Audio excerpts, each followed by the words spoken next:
He paved the way, not just for black firefighters, for firefighters, period.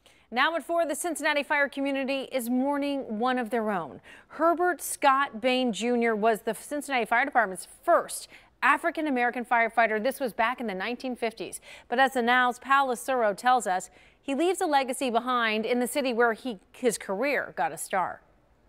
We started the fire college on the 21st of February, 1955. An icon to firefighters in Cincinnati, Herbert Scott Bain Jr. made his mark back in 1955. At that time, I was 21 years of age. The very first African-American firefighter for the city. He was a hero to many, including his nephew, Vinnie Smith. He paved the way, not just for black firefighters, for firefighters, period. Smith was just 5 years old when Bain, or as Smith called him, Uncle Junie, started at CFD after almost 4 years in the Marines during the Korean War. But he remembers it vividly. My grandmother was nervous for him, and he did go through some tough stuff. He went through a lot of unnecessary stuff, being called names and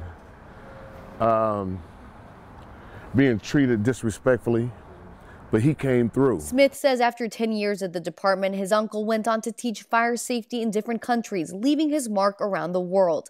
Bain passed away a few days ago in the Philippines, where he's been living. He will be missed. He'll be missed. Even though he wasn't here, he'll be missed by the city, because the city needs examples like him.